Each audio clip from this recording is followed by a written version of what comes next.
നമസ്കാരം. തലതിരിഞ്ഞ തെരഞ്ഞെടുപ്പ് ചിന്തകളിലേക്ക് വീണ്ടും സ്വാഗതം. തെരഞ്ഞെടുപ്പ് പ്രഖ്യാപിക്കുന്നതിന് മുമ്പ് പ്രതീക്ഷയോടെയാണ് പത്തനംതിട്ടക്കാർ കാത്തിരുന്നത്. സുനിൽ കനകോലു പറഞ്ഞതുകൊണ്ട് കോൺഗ്രസ് സ്ഥാനാർത്ഥി മാറും എന്നതായിരുന്നു UDFകാർ പ്രതീക്ഷിച്ചിരുന്നത്. രാഹുൽ മാങ്കൂട്ടത്തിലെയോ ഏതെങ്കിലും KSU നേതാവിനെയോ സ്ഥാനാർത്ഥിയായി കിട്ടും എന്ന് അവർ കരുതി. ആൻ്റണി സ്ഥാനാർത്ഥിയാകണം എന്ന് അദ്ദേഹം മാത്രമാണ് ആഗ്രഹിച്ചത്.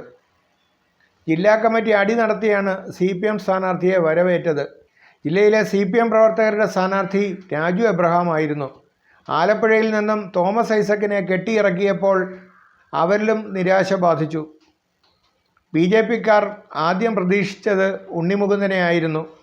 ക്രിസ്ത്യൻ സ്ഥാനാർത്ഥി ആണെങ്കിൽ PC ജോർജോ മകൻ ഷോൺ ജോർജോ ആയിരിക്കും എന്നായിരുന്നു അവർ പ്രതീക്ഷിച്ചത്.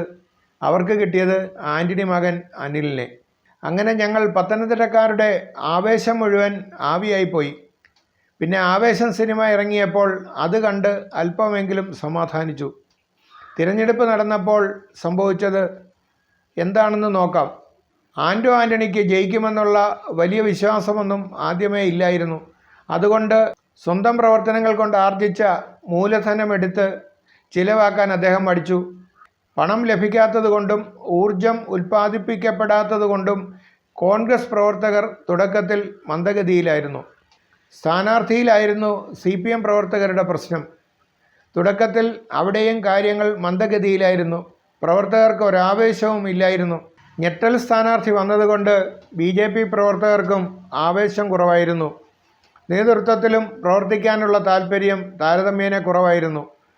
സ്ഥാനാർത്ഥിയുടെ സ്വീകരണത്തിൽ തന്നെ കല്ലുകടിയുണ്ടായി. എവിടെയാണ് സ്വീകരണ കേന്ദ്രം എന്നറിയാതെ സ്ഥാനാർത്ഥിയും അനുയായികളും കുഴങ്ങി. ഇനി കണക്കിലേക്ക്. ഈ തെരഞ്ഞെടുപ്പിൽ പത്തനംതിട്ട മണ്ഡലത്തിൽ പോൾ ചെയ്ത ആകെ വോട്ട് 9,19,000 അതായത് പ്രധാനപ്പെട്ട 3 സ്ഥാനാർത്ഥികൾക്കും 3,06,000 വീതം വോട്ട് കിട്ടും എന്ന് സോഷ്യലിസ്റ്റ് ചിന്തയിൽ നമുക്ക് ഊഹിക്കാം. പത്തനംതിട്ടയിലെ വോട്ടർമാർ രഹസ്യമായി പറയുന്നത് കേൾക്കാൻ വളരെ രസകരമാണ്. ആൻ്റണിയെ കോൺഗ്രസ്സുകാർ കൃത്യമായി കാലുവാരിയിട്ടുണ്ട്. തോമസ് ഐസക്കിന് CPMകാരുടെ മുഴുവൻ വോട്ടുകളും ലഭിച്ചിട്ടില്ല. BJP നേതാക്കന്മാർ ആൻ്റണിക്ക് വോട്ട് ചെയ്തിട്ടേയില്ല. ഇത്ര മനോഹരമായ ഒരു തെരഞ്ഞെടുപ്പ് രംഗം മറ്റൊരു മണ്ഡലത്തിലും കേരളത്തിൽ കാണാനിടയില്ല.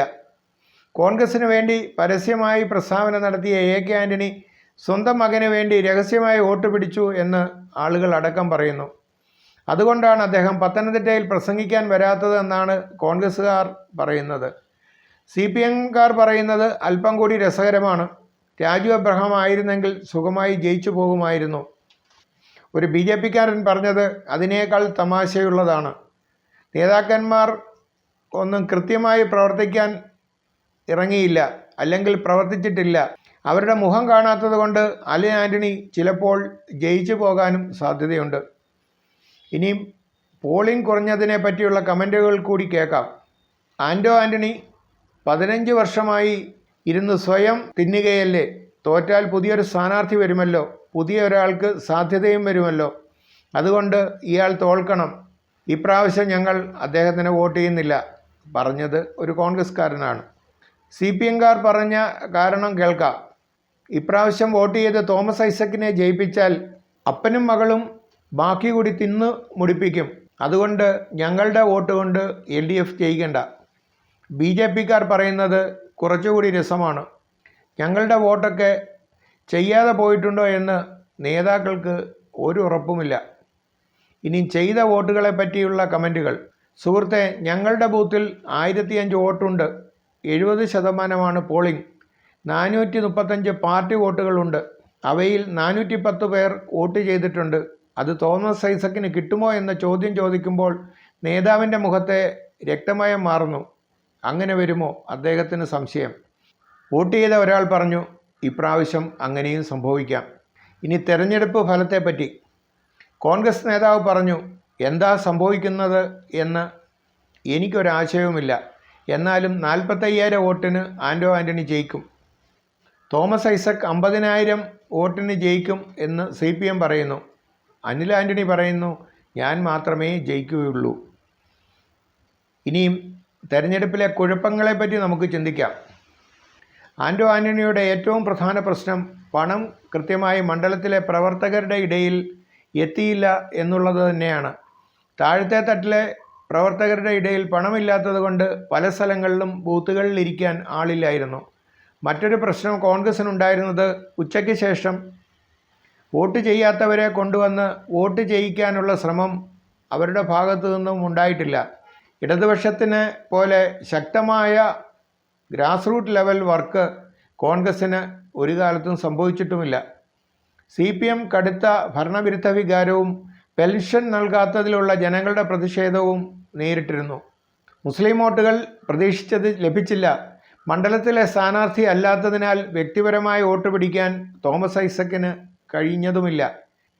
പ്രവർത്തനത്തിൽ കഴിഞ്ഞ പ്രാവശ്യത്തെ ഊർജ്ജസ്വലമായ പ്രവർത്തനം കാഴ്ചവെക്കാൻ ആർക്കും കഴിഞ്ഞിട്ടില്ല. ഇനി അനിൽ ആൻ്റണി. ഉജ്ജ്വല പ്രവർത്തനമാണ് തങ്ങൾ നടത്തിയതെന്നാണ് സ്ഥാനാർത്ഥിയും കൂട്ടുകാരും പറയുന്നത്. ആദ്യമായ തെരഞ്ഞെടുപ്പ് മത്സരമായതിനാൽ എങ്ങനെ പ്രവർത്തിക്കണമെന്ന് സ്ഥാനാർത്ഥിക്ക് അറിയില്ലായിരുന്നു എന്ന് BJP പ്രവർത്തകർ പറയുന്നു. K. സുരേന്ദ്രൻ മത്സരിച്ച കാലത്തുള്ള ആവേശവും പ്രവർത്തന മികവും ഈ തെരഞ്ഞെടുപ്പിൽ ഉണ്ടായിട്ടില്ല എന്നാണ് പ്രവർത്തകർ പറയുന്നത്. പിന്നെ എങ്ങനെ വോട്ട് കിട്ടും, ജയിക്കും എന്ന് അവർക്ക് തന്നെ സംശയമുണ്ട്. പത്തനംതിട്ടക്കാർ സരസ ചിന്തക്കാരാണ്. തെരഞ്ഞെടുപ്പ് കഴിഞ്ഞപ്പോൾ അവർ എന്താണ് പറഞ്ഞതെന്ന് കൂടി നോക്കാം. ഒരു CPM ലോക്കൽ കമ്മിറ്റി അംഗം എന്നോട് പറഞ്ഞത്, ഇപ്പോഴത്തെ ഭരണം വിലയിരുത്തിയാണ് ജനം വോട്ട് ചെയ്യുന്നതെങ്കിൽ 20 സീറ്റിലും CPMന് കെട്ടിവെച്ച കാശ് കിട്ടില്ല. കോൺഗ്രസ് നേതാവ് പറയുന്നു, ആൻ്റോ ആൻ്റണിയെപ്പോലെ 20 സ്ഥാനാർത്ഥികൾ ഉണ്ടായിരുന്നുവെങ്കിൽ മറ്റു മുന്നണിക്കാർക്ക് കേരളത്തിൽ പ്രവർത്തിക്കുക തന്നെ വേണ്ടായിരുന്നു. അവരെല്ലാം ജയിച്ചു കയറിയേനെ. ഞങ്ങൾക്കും പണി വളരെ കുറവായിരുന്നേനെ. അനിൽ ആൻ്റണിയുടെ കൂട്ടാളി എന്നോട് പറഞ്ഞത് ശ്രദ്ധിക്കുക. നിങ്ങളുടെ കൈവശം പുതിയ ആശയങ്ങൾ എന്തെങ്കിലും ഉണ്ടെങ്കിൽ ഞങ്ങളുടെ കേന്ദ്ര തിരഞ്ഞെടുപ്പ് കമ്മിറ്റി ഓഫീസിൽ എഴുതി കൊടുക്കുക. സ്ഥാനാർത്ഥിക്ക് സമയം കിട്ടുമ്പോൾ അദ്ദേഹം അത് വായിച്ചോളും. ഇത്രയും രഹസ്യങ്ങൾ നിങ്ങൾ മനസ്സിലാക്കി കഴിഞ്ഞു.